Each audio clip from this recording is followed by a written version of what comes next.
இன்றைக்கி iPhone battery hack தாங்க பார்க்க போகிறோம். இந்த ஐஃபோன் ஹேக் வந்துட்டு நிறைய பேருக்கு தெரிஞ்சிருக்க சான்சஸ் இருக்குது. தெரியாதவங்களுக்கு ஷேர் பண்ணுங்கள். செட்டிங்ஸ் போனீங்கன்னா உங்களுக்கு வந்துட்டு பேட்ரி போயிட்டு பேட்ரி ஹெல்த்தில் பார்த்தீங்கன்னா உங்களுக்கு மேக்ஸிமம் கெப்பாசிட்டின்னு இருக்குல்ல, அதுதான் உங்களோட பேட்ரி ஹெல்த்து.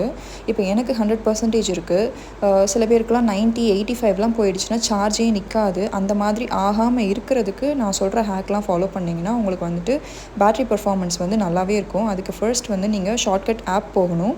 ஷார்ட்கட் ஆப் போனதுக்கப்புறம் உங்களுக்கு கீழே வந்து 3 ஆப்ஷன்ஸ் இருக்குல்ல, அதில் ஆட்டோமேஷன்ற ஆப்ஷன் கிளிக் பண்ணிவிட்டு மேலே உள்ள ப்ளஸ் சைனை கிளிக் பண்ணுங்கள். அதில் க்ரியேட் பர்சனல் ஆட்டோமேஷன் அப்படின்னு கொடுத்தீங்கன்னா உங்களுக்கு நிறைய ஆப்ஷன் லிஸ்ட் ஆகும். ஸ்க்ரோல் பண்ணிங்கன்னா கீழே பேட்ரி லெவல்னு காமிக்கும். அதை கிளிக் பண்ணிங்கன்னா டிஃபால்ட்டாக 50% இருக்கும். அதை வந்து 100% கொடுத்துட்டு நெக்ஸ்ட் கொடுத்துட்டு ஆட் ஆக்ஷன் கொடுத்துட்டு ஸ்பீக் டெக்ஸ்ட் கொடுங்க.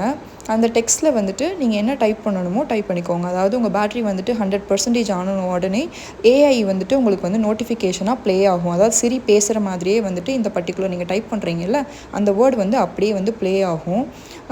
ஐஃபோன் இல்லை, எந்த ஃபோனாக இருந்தாலுமே பேட்ரி ஃபுல்லானதுக்கப்புறம் நீங்கள் சார்ஜில் வச்சுருந்தீங்கன்னா கண்டிப்பாக வந்து பேட்ரி ஹெல்த் அஃபெக்ட் ஆகும். நம்மளுக்கு ஐஃபோனில் இப்படி ஒரு ஃபெசிலிட்டி இருக்குது. ஸோ கண்டிப்பாக யூஸ் பண்ணிக்கோங்க. இதை ஃபுல்லாக நீங்கள் டைப் பண்ணதுக்கப்புறமா நெக்ஸ்ட் கொடுத்துட்டு ஆஸ்க் பிஃபோர் ரன்னிங்ன்ற ஆப்ஷனை டிசேபிள் பண்ணிவிட்டு இந்த பாப்அப் வந்துச்சுன்னா டோன்ட் டாஸ்க் கொடுங்க. அதை கொடுத்துட்டு டன் கொடுத்தீங்கன்னா அந்த ஆட்டோமேஷன் ரன் ஆக ஆரம்பிச்சிடும். இது ரொம்பவே யூஸ்ஃபுல்லான ஹேக். கண்டிப்பாக ஷேர் பண்ணுங்கள்.